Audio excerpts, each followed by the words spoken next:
오늘은 이 포로 이 다니엘에 관한 이야기를 하려고 합니다. 다니엘의 인생, 그에게 감옥은 바로 그가 사는 환경이었을 것입니다. 왜냐하면 그는 예루살렘에서 태어났지만 아마 예루살렘에서는 왕족의 후손 혹은 귀족 가문이었을 것으로 판단됩니다. 어릴 적에 그래도 나름대로 풍요롭게 여유있게 살았지만 갑자기 예루살렘이 바벨론에 멸망당하면서 강제로 바벨론으로 소위 난민, 거의 포로로 끌려가서 이제 그곳에서 억지로 거주 이전의 자유 없이 그곳에서 열등시민, 난민처럼 살아야 되는 상황 가운데서 그는 자란 것입니다. 그런 의미에서 그의 인생의 감옥은 바로 이 바벨론 땅일 것 같아요. 그것을 벗어날 수 없는, 그 속에서 어떻게든지 살아남아야 되는 절박한 그 난민의 심정으로 살았을 것입니다. 제가 몇 년 전에 유럽의 성지순례를 가게 됐을 때 프랑스 파리에 갔다가 깜짝 놀랐어요. 왜냐하면 다리 밑에마다 텐트들이 그렇게 많은 거예요. 그래서 아니 뭐 여기는 무슨 캠핑을 다리 밑에서 하나 했더니 그게 아니라 난민들이 그 텐트 속에서 산다는 거예요. 예. 그러니 한 겨울에는 어떻게 살까? 요즘 고가 다리 밑에 거기다 막 텐트들이 막 수십 개가 그냥 쫙 다 붙어 있는 거예요. 난민들이 거기서 살고 있다는 이야기를 듣고서 야, 이 난민들이 얼마나 힘들까? 근데 사실은 다니엘이 그런 상황이라는 거예요. 뭐 바벨론에 무슨 집이 있어서 온 것도 아니고 직업이 있어서 온 것도 아니고 패망한 민족의 자손이라는 이유 하나로 끌려와서는 아마 거의 사는 게 그 텐트 밑에 사는 이 난민들과 다를 바가 없는 인생을 살았던 것입니다. 근데 그는 그 감옥 속에서 다시 한번 하나님의 은혜를 경험하게 되는 것입니다. 최근에 영국의 수상이 새로 수상이 됐는데 그 사람의 이름이 리시 수낙이라는 사람이, 혹시 영상 나올 수 있나요? 딱 얼굴 보니까 영국 사람처럼 생겼습니까? 어느 나라 사람처럼 생겼어요? 원래 그는 인도 출신입니다. 다행히 이 사람은 그래도 할아버지 때 영국으로 와서 귀화를 해서 그래도 할아버지 아버지 때를 거치면서 영국 사람이 됐지만 이 다니엘은요, 본인이 이스라엘 사람 살다가 강제로 포로로 끌려와서 그것도 어린 나이에 이 바벨론에서 이 난민이 돼서 살아가야 되는 이 상황이라는 거예요. 우리 영국의 이 백인들 사회에서 이 인도계가 이 수상이 된 것만으로도 저 사람 대단하다, 성공한 인생이라고 말하는데, 하물며 난민으로 끌려와서 난민인 그가 그 나라의 총리가 됐다는 것은 엄청난 복인 거죠. 난민 출신인 그가 60년 동안 3명의 왕을 모시는 총리가 됐고, 심지어는 나라가 한번 바뀌었어요. 바벨론에서 페르시아로. 새로운 나라 페르시아에서도 총리의 역할을 감당할 만큼 그는 60년간 이 바벨론 땅에서 복을 누렸다는 거예요. 아까도 말한 것처럼 이 바벨론이라는 것은 이 다니엘에게는요, 패배자의 땅이에요. 자신이 실패한 민족, 멸망한 민족, 패배한 민족이라는 것을 더 절절하게 느끼는 그곳에서 그는 하나님의 그 형통의 삶을 살았다는 것, 이것만 가지고도 우리는 다니엘에게 배워야 되는 믿음의 지혜가 있다고 생각합니다.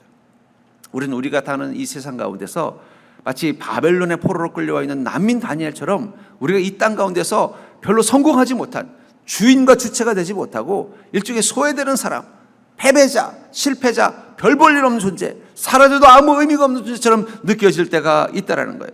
그러면서 아이고 내 환경이 이런데, 내 여건이 이런데 하면서 우리의 실패와 우리의 패배와 우리의 연약함을 그냥 합리화할 때가 있다라는 거예요. 분명히 다니엘도 충분히 그럴 수 있었을 거예요. 아이고 우리 아버지가, 우리 조상들이 나라를 잘못 경영해가지고 우리 나라가 망했는데 그럼 난 어떻게 해? 내가 원하지도 않았는데 이 바벨론의 포로로 끌려와서 사람들에서 조롱당하면서 그 멸망한 민족, 그것도 순순히 이 바벨론에게 소위 협조를 해서 우호국으로 받아들인 게 아니라 강제로 전쟁에서 패배한 패전국, 그 대가로 이곳에서 험한 삶을 사는 자신들을 다른 무족, 귀족들, 다른 민족들, 바벨론 족속들이 얼마나 우습게 보고 멸시하는 그 속에서 자신들이 대충 살고 함부로 살고 실패자로 살아도 그것을 스스로 합리화할 수 있는 삶의 환경이었다는 거예요.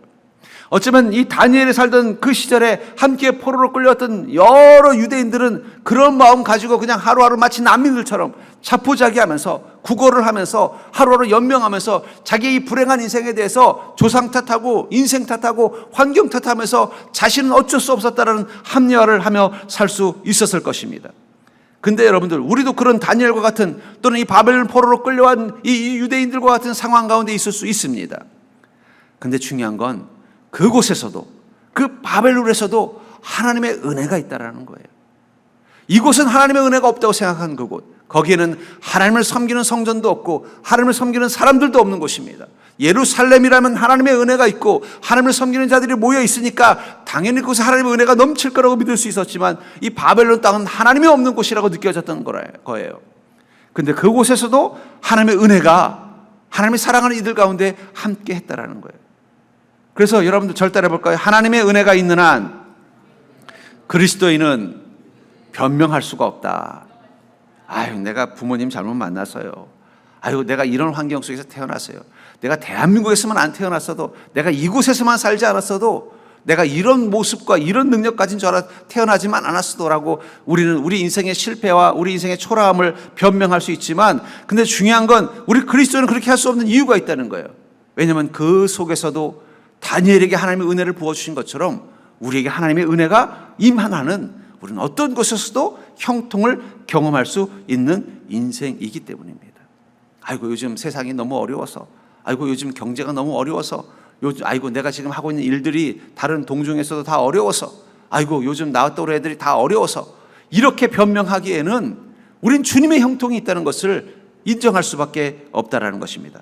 그렇다면 실패하기 쉬운 상황 속에서 다니엘의 형통을 경험하려면 우리는 어떤 믿음의 지혜가 있어야 될까요? 분명 이 바벨론의 포로로 난민처럼 끌려와 있었던 유대인들 모두가 다 그 바벨론 땅에서 형통을 경험하지는 않았을 것입니다. 그러나 적어도 이 바벨론, 이 다니엘과 같은 믿음을 가지고 있는, 이 다니엘의 세 친구와 같은 믿음을 가지고 있는, 또 그 후에 나오는 느헤미야나 또 에스더와나 이런 이들과 같은 믿음을 가진 그들은 그 땅에서도 하나님의 은혜로 말미암아 형통을 경험할 수 있었다라는 거예요. 그렇다면 우리는 다니엘을 통해서 어떤 상황 가운데서도 주님의 은혜가 임할 수 있다는 것을 믿는다면, 지금 이 상황 가운데서도 어떻게 하면 주님의 형통을 경험하는 복된 인생이 될 수 있을까요? 전 여러분들이 다니엘의 믿음을 통해서 그 형통의 복을 어떤 상황 가운데서도 누리는 다니엘과 같은 은혜가 있기를 주의 이름으로 축복합니다. 먼저 우리가 기억해야 되는 것은 인생의 상승기에 우리의 죄를 경계하셔야 된다는 거예요. 우리가 다니엘과 같은 복을 누리려면요, 인생의 상승기에 우리의 죄를 경계하셔야 된다는 것입니다. 다니엘서 1장 5절부터 8절을 보시면, 또 왕이 지정하여 그들에게 왕의 음식과 그가 마시는 포도주에서 날마다 쓸 것을 주어 3년을 기르게 하였으니 그 후에 그들은 왕 앞에 서게 될 것이라. 그들 가운데는 유다 자손 곧 다니엘과 하나냐와 미사엘과 아사랴가 있었더니 환관장이 그들의 이름을 고쳐 다니엘은 벨드사살이라 하고 하나냐는 사드락이라 하고 미사엘은 메삭이라 하고 아사랴는 아벳느고라 하였더라. 다니엘은 뜻을 정하여 왕의 음식과 그가 마시는 포도주로 자기를 더럽히지 아니하리라 하고 자기를 더럽히지 아니하도록 환관장에게 구하니. 여기 보니까 이 다니엘이 뜻밖의 행운을 누린 거예요. 어쩔 수 없이 바벨론에 이 포로로 끌려온 난민 친세가 됐는데 갑자기 왕의 칙령이 있었던 거예요. 이 바벨론에 포로로 끌려와 있는 여러 이 민족들 중에 아직 어린 소년들 중에 그래도 외모도 준수하고 지혜도 있고 능력이 있어 보이는 그런 소년들을 취합해서 왕립학교에 입학을 시키라는 명령을 내린 거예요. 그리고 그곳에서 3년간 잘 공부를 하면 어떻게 돼요? 이 왕의 부하가 신하가 되는, 고위 공무원이 되는, 우리로 치면 행정고시를 패스한 것 같은 그런 자격을 주겠다라고 이 선포를 하고, 거기에 다니엘이 어떻게 된 거예요? 합격을 한 거예요. 자기는 아마 어쩌면 예루살렘이 멸망하고 바벨론의 포로로 끌려왔을 때 앞으로 나는 내 인생이 비참한 인생이겠구나. 이 바벨론 땅에서 살아남으려면 어디 시장에 가서 좌판을 벌이든지 아니면 국어를 하든지 아니면 험한 막노동하면서 어떻게든지 살아야 되는 존재가 됐구나. 언어도 통하지 않고 민족도 다르고 신도 다르고 문화도 다르고 법도 다르고 또 차별받는 민족으로서 내 인생은 그게 전부겠구나. 잘해야 그냥 근근히 우리 가족들 잘 그냥 굶지 않고 살 수 있는 인생, 그게 전부겠구나라고 생각하면서 자포자기하고 있었는데 갑자기 뜻밖의 행운이 왔다는 거예요. 그들은 어떻게 되는 거예요? 3년 동안 이 왕실학교에서 잘 공부를 해서 통과를 하면은 이제 왕 앞에 선다는 것은 왕의 부하, 신하가 된다는 거예요. 이 왕궁의 이 직원이 된다는 거예요. 고위 공무원이 된다는 거예요. 그렇다면 여러분, 그럴 때 어떤 뜻을 정할까요? 목표가 생겼잖아요. 그럼 그 목표가 뭘까요? 내가 반드시 수석 졸업을 해서 이 왕 밑에 들어가서 거기서 내가 열심히 더 열심히 해서 왕의 마음을 사고 내가 멋지게 해서 반드시 국무총리가 되든지 내가 성공하겠다. 그래서 우리 이 가족의 이 화를 내가 풀어주겠다. 이게 보통 뜻을 정하는 거 아니겠어요? 근데 다니엘은 엉뚱한 뜻을 정했어요. 어떤 뜻을 정했어요? 이 왕립학교에 와보니까 이게 우상들이 가득하고 죄가 가득하고 유대교법에는 금지하는 음식들을 당연한 음식처럼 먹고 있더라는 거예요. 그래서 뜻을 정했다는 거예요. 내가 이곳에서도 절대 하나님께 범죄하지 않겠다. 내가 이곳에 있을지라도, 죄가 가득한 곳에 있을지라도, 죄와 욕망이 가득한 곳에 있을지라도 내가 그 죄와 타협하지 않겠다라고 뜻을 정했다는 거예요. 상식적으로 한번 생각해 보십시오. 그런 곳에 와서 뜻을 정하면 내가 여기 함께하는 애들보다 더 열심히 해서 내가 최고 공부 잘해서 수석 졸업하고 내가 왕의 눈에 제일 많이 눈에 띄어서 내가 반드시 성공해서 우리 집안을 살리겠다, 일으키겠다, 이걸 뜻을 정한다고 표현하는데, 다니엘은 그 뜻을 정해야 될 때 엉뚱한 뜻을 정했다는 거예요. 내가 이곳에 와서도 결코 하나님 앞에 범죄하지 않겠다고 뜻을 정했다는 거예요. 우리가 우리 인생의 상승기, 뭔가 기회가 오고 행운이 오고 뭔가 하는 일들이 잘 풀릴 것 같은 상승, 인생도요, 이 그래프가 있습니다. 상승기가 있고 하강기가 있어요. 상승기 때는요, 내가 조금만 애를 써도 결과가 확 잘 풀려요. 하강기 때는요, 그냥 발버둥을 쳐도 현상 유지가 힘들 때가 있다는 거예요. 그러니까 인생도 이 흐름을 타는 게 중요해요. 파도 타기처럼. 그러니까 여러분, 상승기 때, 근데 대부분 사람들은 어때요? 성장과 성공이 쉬울 때 어떤 뜻을 정합니까? 내가 더 성공하겠다, 더 성장하겠다.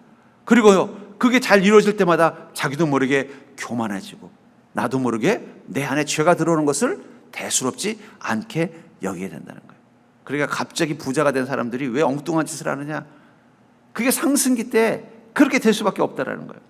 그때 그리스도인은 어떤 자들이에요? 다른 뜻을 정하는 거예요. 내가 더 성공하겠다, 더 잘 되겠다가 아니라, 비록 그 성공과 그 성장을 위해서 애를 써야 되지만 더 중요한 건 이건 모두 다 하나님의 은혜이니 내가 더 겸손해야 되겠다, 더 순전해야겠다, 그 뜻을 정하는 게 그리스도인답다라는 거예요. 제가 그리스도인들을 보면서 자기 인생의 상승기를 경험하는 성도들이 있어요. 그때마다 제가 기도하는 게 있습니다. 그들이 잘못된 것을 뜻으로 정하지 않게 하여 주옵소서. 지금보다 더 성공, 물론 하나님의 은혜를 부어주시면 더 성공할 것입니다. 그게 아니라 그 속에서도 이게 하나님의 은혜이니 내가 더 겸손하겠다, 더 순전하겠다, 내가 힘들고 어릴 때 지켰던 붙잡았던 그 믿음 잃어버리지 않겠다는 그 뜻을 정하는 사람들은요, 어떻게 될까요? 다니엘서 1장 17절에 보니까 하나님이 이 소년에게 학문을 주시고 모든 서적을 깨닫게 하시고 지혜를 주셨으니 다니엘은 또 모든 환상과 꿈을 깨달았더라. 하나님께서 그 뜻을 정하고 절대 하나님 앞에서 그 3년간 이 왕실학교에서, 왕립학교에서 하나님께 죄를 짓지 않았던 이 다니엘과 그 이 소친구들을 어떻게 했다는 거예요? 더 큰 은혜를 주셨다는 거예요. 지혜라는, 또 특별히 다니엘에게는요, 꿈을 해석하고 환상을 볼 수 있는 영적인 능력까지 주셨다라고 말하고 있다는 거예요. 여러분, 우리 가인의 비극 아시죠? 가인과 아벨의 비극이 언제 일어난 줄 아세요? 겨울철에 먹고 살기 힘들어서 둘이서 식량 가지고 싸우다 비극이 일어난 게 아니에요. 봄에 농사 짓는 게, 씨앗 뿌리고 일하는 게 너무 힘들어서 서로 네가 해라 내가 하려다 싸운 게 아니라 수고해서 결실을 거뒀을 때예요. 그동안 고생했는데 드디어 가을이 돼서 어떻게 해야 돼요? 결실을 거둔 거예요. 가인은 농사에 이제 풍년이 돼가지고 곡식들을 잘 거둬서 살만해졌고요. 또 아벨은 양들이 새끼들을 잘 낳아서 그 양들이 새끼들이 잘 자라가지고 이제 양들도 많아지고 양털도 많아져가지고 겨울 준비 다 끝난 그때 그 기쁨으로 하나님께 제사 지내다가 어떻게 된 거예요? 가인이 아벨을 죽이는 죄를 저지른 거예요. 창세기 4장 7절에 보면은 내가 선을 행하면 어찌 낯을 들지 못하겠느냐, 선을 행하지 아니하면 죄가 문 앞에 엎드려 있느니라, 죄가 너를 원하나 너는 죄를 다스릴지니라. 결국은 가인이 만약에 농사도 잘 안 되고 하는 일로 더 힘들었으면 그렇게 하지 않았을 것 같아요.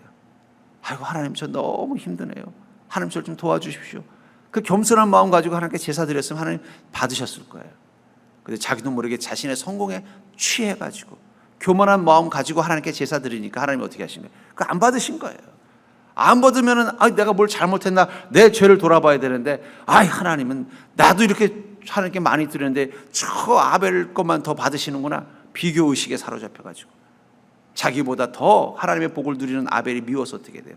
미워하다가 그만 죄를 저지른 것입니다. 마귀는요, 우리를 쓰러뜨릴 때 이 투웨이 전략을 씁니다. 투웨이. 첫 번째는 풍요를 줘요. 풍요 속에 죄를 섞어서 줍니다. 죄의 욕망을 섞어서 준다는 거예요. 여러분, 이 슈퍼나 이 편의점 가면 원뿔원이 있잖아요. 원뿔원 그건 무조건 사잖아요. 한 번은 제가 아내랑 장을 갔는데 원뿔원이 있더라고요. 그래서 야, 이거 원뿔원이래. 그래서 사가지고 와서 가만히 계산해 보니까 원뿔원은요 2개 값 다 받았더라고요. 가격을 올려놓고 원뿔원 한 거예요. 괜히 필요 없는 거 하나 더 사가지고. 예. 그때 깨달았습니다. 원뿔원이라고 속지 말고 가격을 한번 보자. 원뿔원이지 그냥 2개를 한꺼번에 팔려고 그렇게 전략을 쓰는 건지. 마귀도 그렇게 한다. 원뿔원 해놔. 야, 너에게 이 풍요 줄게. 근데 그 안에 뭘로 해? 근데 이 풍요를 누리려면 네가 죄도 가져가야 돼. 욕망도 가져가야 돼. 이 투웨이 전략을 쓴다. 거기에 우리 그리스도인들이 자꾸 넘어간다는 거예요. 그럼 어떻게 되는 거예요? 이 상승기 때 죄 앞에 우리 자신이 긴장감을 풀어버리고 그 죄를 허용하다가 가인처럼 오히려 더 큰 불행을 겪게 되는 거예요. 전 그러면서 여러분들의 인생의 상승기일수록 다니엘과 같은 믿음이 있기를 주의 이름으로 축복합니다. 내가 잘 될 때 우리가 품어야 되는 뜻은 내가 더 잘 되리라. 여러분, 어차피 주님의 은혜가 여러분들 잘 되겠는데 여러분들이 더 잘 되리라고 작심한다고 그게 되겠어요? 주님이 은혜를 더 주셔야 잘 되는 건데 그건 결심으로 되는 게 아니에요. 주님의 마음에 감동이 있으셔야 되는 거지. 그럼 어떤 뜻을 정해야 돼요? 내가 주님 앞에서 순전하리라. 주님 앞에서 온전하리라. 주님 앞에서 죄 짓지 않고 더 이럴수록 겸손하리라. 이 마음 가지고 이 주님이 은혜를 주실 때를 지나가야 하나님이 그 마음을 기특하게 하셔서 어떻게 해요? 마치 다니엘과 세 친구에게 더 큰 복을 주시듯이 하나님 우리를 더 큰 복으로 인도하시는 것입니다. 그러므로 사랑하는 성도님들, 혹시 여러분들이 지금 모두가 어렵다고 하는데 나는 그래도 좀 살만합니다 하시는 분들이 계시다면 기억하시기 바랍니다. 지금이야말로 우리의 죄를 다스려야 될 때라는 거예요. 우리의 교만을 다스려야 된다는 거예요. 마귀의 원뿔원 전략에 넘어가면 안 됩니다. 여러분 꼭 기억하시기 바랍니다. 두 번째로, 실패하기 쉬운 상황 속에서 다니엘의 형통을 경험하려면 어떤 믿음의 지혜가 필요할까요? 그것은 인생의 하강기에 선한 습관을 더욱 견고케 하셔야 된다는 거예요. 내 인생에도 하강기가 있어요. 일이 잘 안 풀리고 애를 써도 결실이 별로 안 날 때가 있다라는 거예요. 그건 모든 인생에 다 있습니다. 인생에 보면 상승기가 있고 하강기가 있어요. 저도 목회자로 되면 목회가 잘 될 때가 있고 어려울 때가 있습니다. 조금만 애를 써도 막 부흥이 일어날 때가 있고 별짓을 다 해도 부흥이 안 일어날 때도 있어요. 그러다 어느 순간 그걸 받아들이기 시작한다는 거예요. 중요한 건 상승기 때 내가 해야 되는 믿음의 자세가 있고 하강기 때 해야 되는 믿음의 자세가 있는데 특별히 하강기 때 가장 중요한 게 뭐라는 거예요? 선한 습관을 더욱더 견고하게 해야 된다는 것입니다. 다니엘서 6장 10절에 보니까 다니엘이 이 조서에 왕의 도장에 찍힌 것을 알고도 자기 집에 돌아가서는 윗방에 올라가 예루살렘을 향한 창문을 열고 전에 하던 대로 하루 3번씩 무릎을 꿇고 기도하며 그의 하나님께 감사하였더라. 어떤 조서냐면은 어떤 일정한 기간 동안에 왕 이외의 다른 신에게는 절하지 말아라. 이런 명령을 내린 거예요. 근데 그럼에도 불구하고 어떻게 했다는 거예요? 늘 하던 대로 예루살렘을 엮고 하나님께 감사의 기도를 드렸다는 거예요. 근데 이 일이 일어난 배경을 6장 4절에서는요. 이에 총리들과 고관들이 국사에 대하여 다니엘을 고발할 근거를 찾고자 하였으나 아무 근거 아무 허물도 찾지 못하였으니 이는 그가 충성되어 아무 그릇됨도 없고 아무 허물도 없음이라. 왜 갑자기 이 총리와 고관들이 다니엘을 자꾸 해치려고 했을까요? 정권이 바뀌어서 그래요. 이때는 어떤 때냐? 바벨론이 무너지고 페르시아 메데 바사가 소위 집권을 하면서 다리오라는 왕이 소위 새로 왕이 된 거예요. 여러분, 정권이 바뀌어도 신하들이 물갈이가 되는데 나라가 바뀌었으면 어떻게 되겠어요? 옛 나라의 신하들은 다 역적이 되는 거예요. 근데 다니엘은 어떻게 됐다는 거예요? 그 바벨론 왕의 총리로 있었던 그 다니엘, 그는 계속해서 내가 총리를 쓸 테니 그리 알아라 하면서 페르시아의 왕 다리오가 다니엘을 3명의 총리 중에 1명으로 재임명한 거예요. 그러니 이 다리오 왕 밑에서 이제 새로운 왕국에서 새로운 정권 속에서 으쌰으쌰하려고 했던 이 기존의 다리오에 충성된 부하들은 그게 못마땅한 거예요. 언제까지 전까지만 해도 정적이었는데 이 사람들은 이 바벨론에 대해서 반감이 많았고 바벨론을 멸망시키려고 다리오와 함께 모의하던 사람들이 아마 분명히 그 신하들이 됐을 거예요. 근데 그들이 갑자기 깜짝 놀란 거예요. 아니, 왜 저 다니엘, 이 바벨론 정권 밑에서 이 총리 노릇하던 이 다니엘을 왜 다리오 왕은 이미 나라가 바뀌었는데, 정권도 바뀌고 나라도 바뀌었는데, 국호도 바뀌었는데 왜 그를 또 쓰시는 거야? 눈에 가시처럼 느껴지니까 어떻게 돼요? 어떻게 이제 그를 쓰러뜨리려고. 지금은 이 왕궁 안에 다니엘 편은 아무도 없는 거예요. 유일한 편은 누구예요? 다리오 왕 한 사람뿐이 없는 거예요. 그 전까지만 해도 어떻게 돼요? 다 다니엘 편이었어요. 근데 이제는 그 사람들은 다 축출당하거나 다 소위 숙청당하거나 다 물러나고 왕도 죽고 새로운 정권의 새로운 왕이 이 등극하면서 자기는 이 왕국에 자기 혼자만 남은 거예요. 인생의 가장 위험한 시간을 겪는 거예요. 아니나 다를까 어떻게 돼요? 그를 쓰러뜨릴 명분을 찾다 보니까 그의 유일한 약점이 뭔가 봤더니 그가 섬기는 신 앞에 너무 충성하더라는 거예요. 그럼 이걸 명분으로 잡을 길이 뭔가 해서 법령을 뭐예요? 특정 기간 동안은 왕에게만 절하게 하자. 이 새로 왕이 임명됐으니 우리 전 제국의 국민들이 왕에게만 절할 수 있도록 해야 되지 않겠습니까? 그 말을 또 다리오로 듣고 그렇게 하자. 의도를 몰랐던 거예요. 그 속에서 아마 분명히 다니엘은 고민했을 거예요. 내가 늘 하던 대로 하나님께 기도해야 되나? 아니면 지금 너무 위험한 순간이니까 잠시 좀 큰 비 피하듯이 그냥 적당히 모른 척하고 좀 하나님께 기도하는 것을 멈춰야 되나? 고민이 됐는데 어떻게 했다는 거예요? 고민도 하지 않았다는 거예요. 전에 하던 대로 내가 해야 할 일은 주님 앞에서 해야 될 일은 당연히 해야지 하면서 어떻게 돼요? 하루에 3번 하나님께 기도하는 거예요. 아니나 다를까 그걸 보고 기다리고 있었던 이 정적들은 어떻게 해요? 딱 그 증인을 세워가지고는 고발을 한 것입니다. 저는 어떻게 이 다니엘은 3명의 왕을 모시고 나라가 한번 바뀌었는데도 60년 동안 이 총리로서의 이 부귀영화, 이 형통의 삶을 살 수 있었던 비결이 뭘까? 그것은 그는 실력과 도덕성, 더불어서 권력욕이나 탐욕이나 교만함이 없었기 때문이라는 거예요. 그것은 그의 신앙이 만들어내는 거예요. 다니엘은 실력도 있었고 하나님 주신 은혜로 또 말씀을 따라 윤리적으로 살았고, 그러면서도 어떻게 돼요? 자신의 성공 앞에서 욕망, 야, 내가 이렇게 된 거 총리인데 다음에는 좀 왕자리 한번 노려볼까? 이런 마음 생기지 않겠습니까? 그런 마음 갖지 않고 탐욕 갖지 않고 교만하지 않고 그렇게 60년간 한결같은 이 총리 노릇하니까 비록 다리오, 새로운 나라의 왕, 새로운 나라의 그 왕이어도 그의 눈에 저런 사람은 내가 나중에 왕이 돼서라도 꼭 써야겠다. 총리로 삼더라고요. 여러분 세상은요 이 정치 영향을 많이 받아요. 그렇다고 다 정권 바뀌면 다 새로운 사람이 들어오는 건 아닙니다. 그 속에서도 저 사람은 뭐 나랑 뜻을 같이 하는 사람은 아니어도 저 사람은 정말 실력 있고 저 사람은 정말 이 도덕성이 있고 저 사람은 정말 그래도 그 성품이나 그 모습이나 그 일을 하기에 최고의 적임자야 하면은요 데려다 쓰는 거예요. 그러니까 다니엘의 롱런의 비결은 뭐예요? 실력, 하나님 주신 실력과 말씀이 주는 도덕성과 그리고 주님 앞에서 겸손한 그 모습 그대로를 가지고 이 왕궁 안에서도 살았기 때문에 하나님이 주셨다는 거예요. 우리 시대는요 성공이라는 단어보다 더 중요한 것을 추구합니다. 그것은 지속 가능한 성공이에요. 어떤 사람들은 한때는 잘 나갔지만 나중에 또 패가 망신하고 실패하는 사람들도 얼마나 많은지 몰라요. 그래서 요즘은 성공하면 중요한 건 한번 짠 하고 쨍하고 해뜰날 돌아오는 그런 게 아니라 지속 가능한 성공, 지속 가능한 행복, 지속 가능한 인생이 무엇인가를 고민하는 시대라는 거예요. 근데 그런 연구를 하다 보니까 중요한 게 있다는 걸 깨달았어요.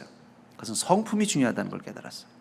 그래서 요즘 그런 성공학을 하는 전문가들이 가장 중요하게 다루는 화두가 뭐냐면 습관이에요. 습관이 중요하구나. 태도가 중요하구나. 이게 지속 가능한 성공을 만드는구나. 제가 전에 읽은 책 중에 참 많이 읽어서 저에게 도전이 된 책이 바로 성공하는 사람들의 7가지 습관이라는 책이에요. 그 책도 뭘 말하는 거냐면 지속 가능한 성공, 잠깐 반짝 뜨거나 잠깐 자기 인생의 호황기를 누리는 게 아니라 인생의 상승기도 겪고 하강기도 겪고 어떤 순간도 겪지만 여전히 자기 인생의 삶을 그래도 풍요롭게 살아가고 행복하게 살아가고 다중적으로 어느 한 부분만 복된 인생이 아니라 골고루 전인적으로 축복된 인생을 살기 위해서는 중요한 습관이 7가지가 있다. 그래서 성공하는 사람들의 7가지 습관, 그 지속 가능한 성공, 또 전인적 성공, 돈만 잘 벌고 또 뭐 명예만 높아지는 게 아니라 돈도 벌 수 있고 명예도 얻을 수 있지만 자기 인생의 모든 것들이 다 균형 잡힌 성공을 갖기 위해서는 7가지 습관이 필요하다. 최근에는 또 몇 년 전에는 또 거기에 8번째 습관 하나 더 추가한 것도 있었습니다. 그걸 보면서 깨달은 게 뭐냐면 지속 가능한 성공을 위해서는 성품이 중요하구나. 결국 다니엘의 복직은 뭐예요? 그는 지속 가능한 성공의 요소를 가지고 있었다는 그의 성품. 하나님께서는 은혜와 능력이 자신의 실력이 되고 주님의 말씀이 자신의 윤리성, 도덕성, 가치관이 되고 세상에 대해서 탐욕 갖지 않고 욕망 갖지 않고 이 권력의 자리에 있으면요 권력욕, 탐욕, 교만 이게 원래 3종 세트로 다 오게 돼 있는데 그거 없었다라는 거예요. 도덕적으로도 깨끗하고 돈 문제에서도 깨끗하고 사람들을 대할 때도 늘 겸손하고 온유하고 왕 앞에서도 늘 충성되고 그러니 아무리 정권이 바뀌어도 다리오가 이 다니엘 같은 다시라서 좋아한 게 아니라 내가 저런 사람이라면 내가 국무총리 삼고 싶다는 마음이 있어서 어떻게 해요? 다른 신하들, 충신들의 반대에도 불구하고 국무총리로 삼은 거예요. 갈라디아서 5장 19절부터 23절을 보시면 육체의 일은 분명하니 곧 음행과 더러운 것과 호색과 우상 숭배와 주술과 원수 맺는 것과 분쟁과 시기와 분냄과 당짓는 것과 분열함과 이단과 투기와 술 취함과 방탕함과 또 그와 같은 것들이라. 전에 너에게 경계한 것 같이 경계하노니 이런 일을 하는 자들은 하나님의 나라를 유업으로 받지 못할 것이요 오직 성령의 열매는 사랑과 희락과 화평과 오래 참음과 자비와 양성과 충성과 온유와 절제하니 이 같은 것을 금지할 법이 없느니라. 저는 이 문장의 이것을 보면서 우리가 영적으로 하나님 앞에서 선한 열매, 성령의 열매, 선한 삶과 육적으로 죄와 악으로도 구분할 수 있지만 저는 이 육체의 일, 왜 사람들은 이 육체의 일을 추구하느냐? 그것도 성공의 요소이기 때문이에요. 여러분 성공하려면요, 좀 때로는요, 좀 이 점도 좀 봐야 되고, 때로는 어떻게 해야 돼요? 막 다른 사람들을 막 미워하면서 그 사람을 어떻게 쓰러뜨리기 위해서 막 증오심도 가져야 되고, 때로는요 어떤 문제에 대해서 막 분쟁을 일으켜서 세력도 만들어야 되고, 또 어떤 때는요 자기 편이 아닌 사람들을 모함해서 쫓아내기도 해야 되고, 또 어떨 때는 막 자기가 가지고 있는 권력을 막 활용해서 막 내가 얼마나 대단한 사람인지를 막 보여주기도 하고, 이래야 세상 사람들은 성공할 수 있어요. 이것도 세상을 성공하기 위해서 필요한 전략이더라고. 왜 이것들을 할까? 왜 이 육체의 일을 할까? 그걸 해야 성공할 수 있는 시대가 있더라고요. 근데 중요한 건 아까도 말했지만 이런 성공은 어떻게 돼요? 오래 가지 못해요.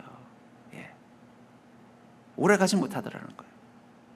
다른 사람을 빼앗고, 다른 사람들을 속이고, 다른 사람들을 누르고, 다른 사람들과 모임을 막 갈등을 만들고 싸우고, 그 속에서 자신이 가지고 있는 죄와 욕망을 이용해서 다른 사람들을 내 편으로 만들고, 이렇게 해서 성공한 성공은요 오래 가지를 못한다는 거예요.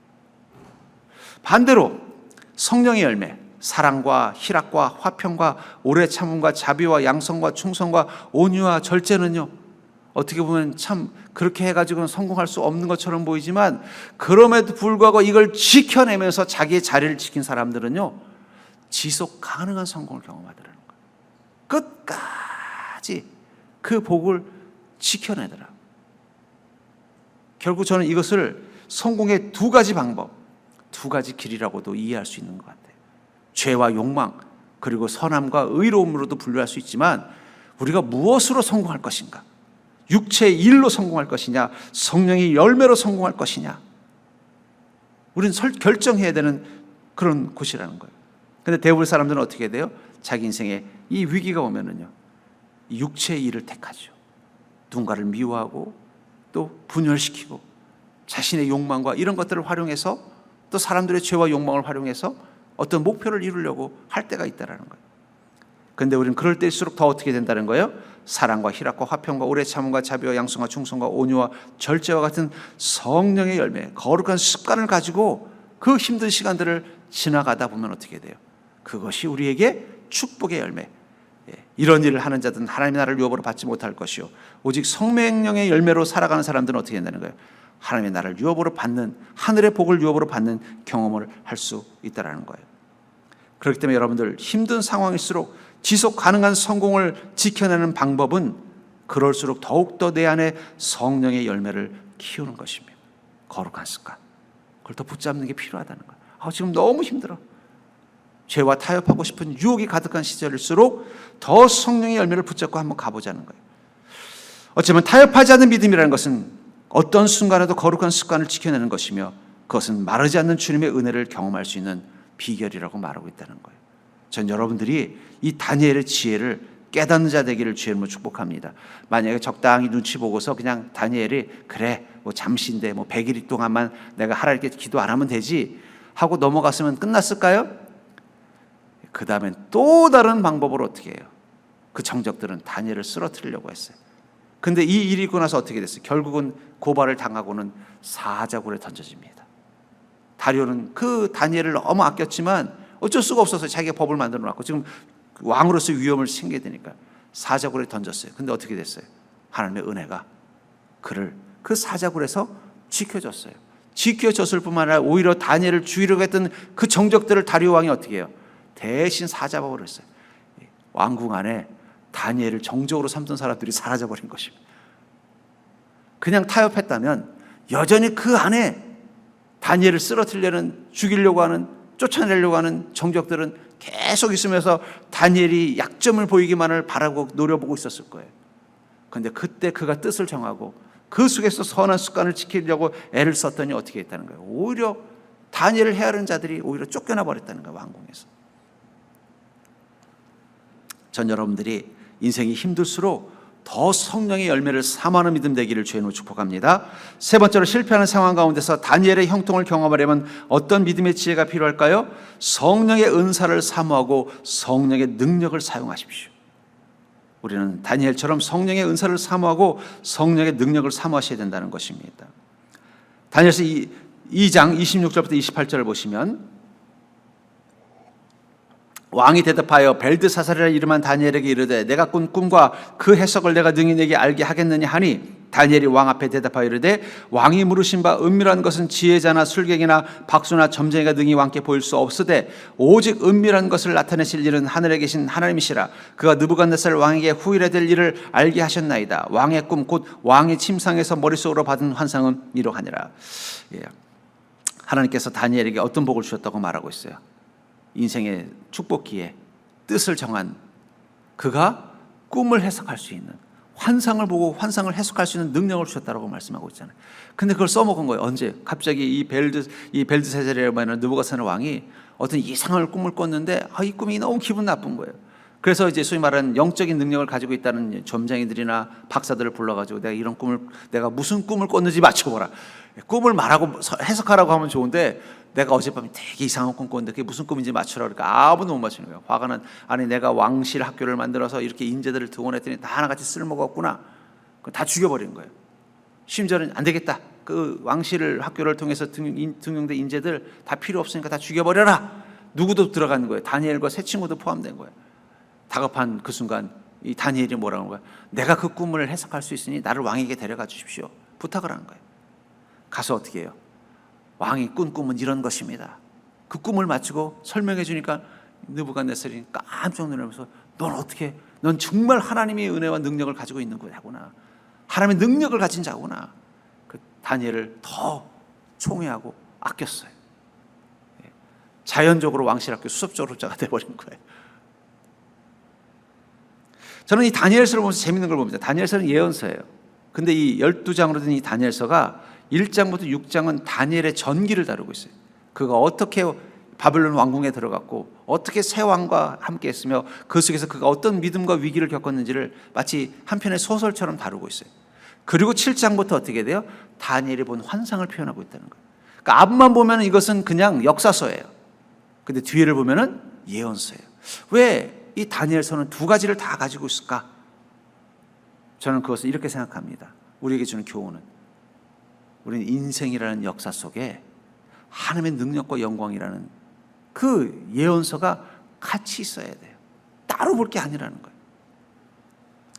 다니엘이 어떻게 새 왕을 60년 동안 모시는 이 놀라운 축복을 누릴 수 있었던 비결은 그가 단지 정치가로서의 지식과 지혜와 통찰력만 있어서는 안 되는 일이에요.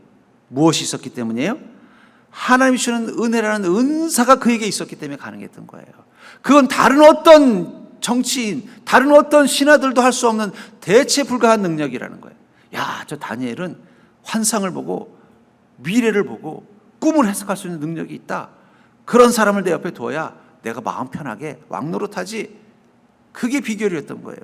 다니엘이 얼마나 더 공부를 많이 해서 똑똑하고 얼마나 정치에 대한 감각이 뛰어나고 얼마나 이 행정 능력이 탁월해서 그것만 가지고는 경쟁력이 없었던 거예요. 그 말은 하나님이 주신 능력을 그가 직장 생활에서도 활용했다는 것을 뜻하는 것입니다. 성령께서는 우리에게 은사를 주십니다. 여러분들도 은사 받으신 거 있으시죠? 고린도서 12장 7절부터 11절에 보면은 각 사람에게 성령을 나타내심은 유익하게 하려 하심이라. 성령을 우리에게 나타내신 목적이 뭐라는 거예요? 우리 인생에 유익이 되기 위해서라는 거예요. 어떤 사람에게는 성령으로 말미암아 지혜의 말씀을, 어떤 사람에게는 같은 성령을 따라 지식의 말씀을, 다른 사람에게는 같은 성령으로 믿음을, 어떤 사람에게는 한 성령으로 병 고치는 은사를, 어떤 사람에게는 능력 행함을, 어떤 사람에게는 예언함을, 어떤 사람에게는 영들 분별함을, 다른 사람에게는 각종 방언 말함을, 어떤 사람에게는 방언들 통역함을 주시나니 이 모든 일은 같은 한 성령이 행하사 그 뜻대로 각 사람에게 나누어 주시는 것이라. 여기 나오는 이 성령의 은사들, 이 은사들이 성령의 은사의 전부는 아닙니다. 그러나 중요한 건 모든 그리스도인들에게 이것을 주었다는 거예요. 그럴 때 우리는 대부분 그렇습니다. 나는 무엇을 받았는가? what에 집중을 하죠.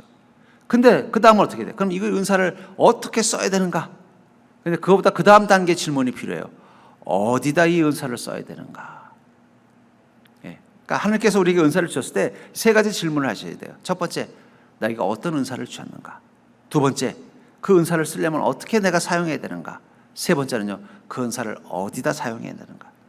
이 은사는 같은 말이 있어요. 선물이라는 뜻이 있어요. 그러니까 쉽게 말하면 성령님이 우리에게 하나님의 능력을 선물로 주신 거예요. 근데 그 능력을 어떻게 쓰셔요? 대부분의 사람들은 증명서로 씁니다. 나도 성령 받았습니다. 증명서로 쓴다니까요. 무슨 주민등록증처럼, 운전면허증처럼. 여러분, 운전면허증이 있다고 운전 잘합니까? 운전면허증이 있어도 운전 못하는 사람도 있어요. 운전면허증 없어도 운전 잘하는 사람도 가끔은 있더라고요. 무면허. 무면허고 무조건 운전 못하는 게 아니에요. 대부분 성령의 은사를 증명서로 써요. 나도 성령 받았습니다. 근데 그 다음 단계는 뭐예요? 신앙생활에 쓰는 사람들도 있어요. 교회 안에서 자신의 직분을 위해서 성령의 은사를 쓰는 사람도 있다고요. 근데 다니엘은 거기서 멈추지 않았다는 거예요. 자기 인생을 경영하는 데 성령님의 능력을 썼다는 걸 기억하시기 바랍니다. 대부분 하나님께서 우리에게 주신 그 성령의 은사, 이 선물, 여러분들 다 하나님 주셨어요. 각 사람이라는 건 모든 사람이라는 얘기예요. 모든 그리스도인에게 성령님이 나름대로의 어떤 선물을 주셨습니다. 하나님의 능력이라는 선물을 주셨다는 거예요. 근데 대부분의 사람들은 그걸 어떻게 써요? 나도 성령 받았다는 걸 증명하는 증명서로만 쓰고 있다는 거예요. 아니면 기껏해야 교회 안에서 그걸 신앙생활 하는데 활용하는 걸로 만족하는데, 다니엘 같은 사람은 어떻게 했다는 거예요? 그것을 내 인생을 경영하는데 성령님의 능력을 썼다는 거예요. 저도 그런 생각해 봤어요. 내가 목사를 안 하면 성령님이 나에게 주는 은사를 가지고 뭘 할 수 있을까? 저에게 주신 은사는요, 영분별의 은사를 주셨습니다. 저는 아무래도 회사로 가면 인사과를 가야 돼요. 인사과에 가서 저 사람이 사이코패스인지 아닌지 이거 분별을 하는 거예요. 이제 교회에 있으니까 목사로 있지만, 만약에 그 은사를 내가 직장인이었으면은 아마 인사과에, 제가 잘 아는 친한 어떤 의사 선생님이 계셔서 제가 그랬어요. 성령님께 병 고치는 은사 달라고 기도하십시오. 그냥 의학적, 과학적 지식만 가지고 환자를 치료하지 마시고 성령의 은사를 가지고 치료해 보십시오. 그러면 명의 소리 들을 겁니다. 여러분들, 하나님께서 우리에게 이 은사를 주신 이유는요, 그냥 내가 구원받은 자라는 거 확인하기 위해서, 그 정도에 만족하려고. 여러분, 선물 받을 때도 어떠세요? 받은 선물들, 어떤 사람은 받고 아이 고마워요 해놓고 서랍 속에 넣어놓고 한 번도 안 쓰는 사람도 있고, 또 가끔씩 쓰는 사람도 있고, 그게 너무 마음에 들면 어떻게 돼요? 늘 쓰는 사람도 있다는 거예요. 하나님이 여러분들에게 주신 그 성령의 은사, 이 선물, 여러분 어떻게 쓰셔요? 그냥 나도 하나님께서 구원하셨구나 증명서로 쓰십니까? 그래도 주님 주셨는데 교회 안에서는 좀 써먹어야지, 교회 안에서 어떤 은사자로 쓰고 계십니까? 그걸로 만족하시지 말라는 거예요. 그걸 가지고 여러분들의 인생을 경영하는 도구로 쓰라는 거예요. 성공하는 그리스도인들의 특징이 뭐냐면 그 은사를 인생을 경영하는 도구로 쓴다는 거예요. 제가 전에 알던 교회, 전에 있던 교회에 내가 속한 그 교구에 한 젊은 집사가 있었어요. 이제 막 30대 초반의 젊은 집사였는데, 그 사람이 증권회사를 다녔어요. 그런데 이 젊은 집사가 새벽 예배를 그렇게 그렇게 열심히 나오는 거예요. 또 가끔은 저녁 때도 혼자서 기도하고 하는 거예요. 그래서 야, 이 젊은 청년이, 젊은 집사가 참 믿음이 좋네. 근데 봤더니 그 젊은 집사 애널리스트예요. 애널리스트가 뭐 하냐면 증시에 대한 평가를 하고 그걸 보고서로 올려서 그거를 소위 말하는 고객들에게 줘야만 이제 그걸 점고로 어떻게 돼요? 내가 어디에 처찰할까 이걸 결정하는 거예요. 근데 자기가 가지고 있는 경영학적인 지식만 가지고 하기에는 이게 너무 힘든 거예요. 그러니까 어떻게 해요? 하나님께 기도하는 거. 하나님 오늘 어떻게 합니까? 오늘 삼성전자가 잘 될 거라고 보고서를 올려야 됩니까? 말아야 됩니까? 늘 스트레스를 받는 거예요. 그래서 목사님 저는요 토요일 주일도 쉬지 못해요. 왜냐하면 월요일 날 또 어떻게 될지 미리 보고서를 올려야 되는데 늘 그게 자기 인생에 긴장돼요. 그래서 이거 정말 힘든 직업이구나. 그래서 자신이 그걸 어떻게 해요? 하나님이 도와주시면 안 된다는 거 아니까 와서 기도하는 거예요. 나에게 지혜의 은사를 주십시오. 분별의 은사를 주십시오. 그분이 지금 아주 유명한 애널리스트가 됐어요. 가끔 TV에도 나와요. 저는 그가 그렇게 성공한 비결이 딴 데 있지 않다고 생각해요. 그가 성령님이 주시는 은사를 자기 인생을 경영하는 데 사용했기 때문이라고 생각합니다. 저는 그런 의미에서 여러분들 성령님이 여러분께 주신 그 은사라는 선물을 좀 교회 바깥에서 좀 사용하십시오. 대부분 그냥 교회 안에서 쓰는 걸로 그냥 필요하다고. 성령님이 우리에게 은사 주셨을 때 교회 안에서만 필요하면 굳이 우리 가운데 오셔가지고 각 사람에게 줄 필요 있겠습니까? 좀 목사나 뭐 장로나 권사에게만 주면 되지. 왜 각 사람에게 다 줬냐는 거예요. 그냥 교회 안에서만 쓰려고 하면은 각 사람에게 굳이 줄 필요 없어요. 자신의 인생 가운데 사용하라고 주신 거예요. 그런데 안타깝게도 어떻게 돼요? 우리 성도들이 성령님의 은사를 그냥 첫째는 뭔사가 무엇인지도 까먹어버렸어요. 내가 그 자격증이 있나 없나. 그냥 어디 서랍 속에 넣어놓고 까먹어버린 거예요. 그러니까 성령의 능력을 내 삶 가운데 경험 못하는 거예요. 지금 당장 가서 서랍부터 열어보십시오. 내 마음의 서랍을 열고 성령님이 나에게 어떤 은사를 주는가 그것부터 찾으세요. 그리고 그것을 가지고 어떻게 해요? 내 인생을 경영하는데 어떻게 쓸 수 있는가? 그건 찾아내는 건 여러분들의 몫이에요. 다니엘은 그걸 찾아낸 거예요. 내가 이걸 가지고 왕에게 자문하는 데 써야 되겠다. 이 국정을 운영하는 데 써야 되겠다. 그리고요 날마다 3번 예루살렘에 기도한 목적이 뭘 것 같아요? 주님, 제가 오늘 아침 또 출근하면은 분명히 저 북방에서 적군이 쳐들어온다고 하는데 왕에게 어떤 정책을 고언해야 됩니까? 저에게 지혜를 주십시오 하면 하나님 환상 보여주시는 거예요. 그거 필요했기 때문에 하루에 3번 기도를 멈출 수 없었던 거예요. 저는 여러분들이 빨리 가셔서 여러분들 선물함을 뒤지는 자가 되기를 주의 이름으로 축복합니다. 분명히 성령님 하나님은 각 사람에게 다 주셨어요. 그게 어떤 것인지 여기 고린도서 12장에 있는 것만이 전부가 아니에요. 그 어떤 것인지를 찾아내시고 이걸 내 인생에 어떻게 활용할 것인가 이제 그걸 가지고 고민하십시오. 그리고 성령의 은사로 한번 살아보세요. 분명히 여러분은 다니엘의 복이 여러분들에게도 있음을 깨닫게 될 것입니다. 어쩌면 우리가 지금 다시 한번 다니엘에 주목해야 되는 이유는 이 시대가 바벨론과 같고 이 시대에 사는 우리가 이 바벨론의 포로로 끌려와 있는 유대인과 처지가 비슷하기 때문입니다. 그리스도인으로 사는 게 힘든 시절, 그리스도인으로 사는 게 대접받지 못하는 시절, 그리스도인답게 사는 것이 오히려 손해처럼 보이는 이 시절 속에서 그럼에도 불구하고 우리가 다니엘의 형통을 꿈꾼다면 우리는 다니엘과 같은 믿음으로 살아야 될 것입니다. 그러면 분명히 주님은 다니엘을 복되게 하신 것처럼 여러분들의 인생 가운데도 형통을 허락하실 것입니다. 분명히 여러분들에게도 특별한 이 형통이 있음을 믿으시고 지금부터 다니엘처럼 믿음으로 사는 자가 될 수 있기를 주의 이름으로 간절히 축원합니다.